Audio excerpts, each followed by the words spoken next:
Hey y'all, this is Lyne't coming to you from inside my Toyota with 312,060 miles. I have a very nice, luxurious Chrysler 300 that I know will never get to these miles. Anyway, so I really like this car. Anyway, I'm coming to y'all about being humble. Like Kendrick Lamar said, be humble. Sit down. That's what Jim. Anyway, I just had a situation happen between me and my ex-husband. Now, I tried to be really cordial and make our divorce as easy as possible. I went through a horrendous marriage with him. I just think he married the wrong person, honestly. And then it started showing, and unfortunately, it became abuse. And I take responsibility for being in an abusive marriage. A lot of women don't.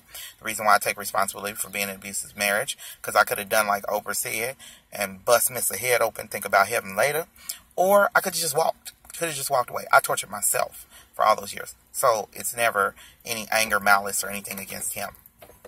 That being said, I was being an adult when we went to do our divorce mediation. Yeah. And I've seen good dads get caught up in the child support system, things like that. So I called off child support. I told him he doesn't have to pay it or whatever. And yeah, he and his wife told me he's not giving me a dime ever in life, period. Not even for anything. So, I mean, that's my fault though. I can't get mad. See, this is what I'm talking to people about accountability. They always say your life is the sum of your decisions. So I can never get mad at him, and I can never get mad at his new wife, fiance, whatever they call themselves. I can never be mad at them for not helping me when I have the boys full time. I can't.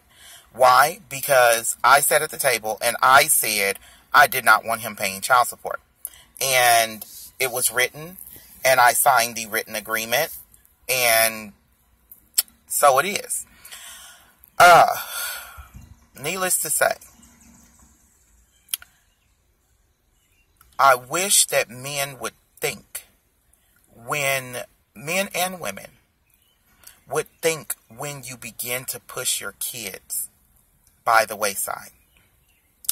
Because what happens is, those kids begin to see you differently.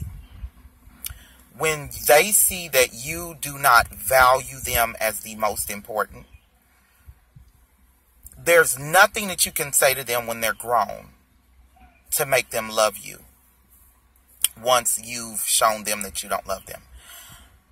My daddy, my heart, my world, he was not my biological father. I have a biological father, but I was not important to him. Loving me was not important to him. Being there for me was not important to him. So the love and the care that I would have for that man, I don't. I have respect for him because he gave me life. But I honestly wish, and not being mean, but I wish God would have took him and left my daddy. And so I'm just saying to people, you know, if you don't want your kids feeling like that, make sure they are the most important thing.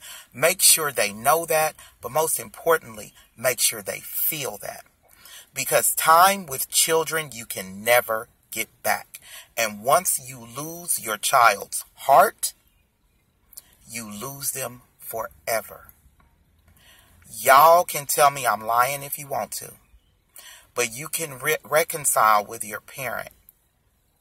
But you can never allow your heart to do that full reconciliation once they've allowed someone else to step in and take care of them because you chose not to. That being said, this is Lyne't. I was just being serious. This is from the heart. This is for anybody out there.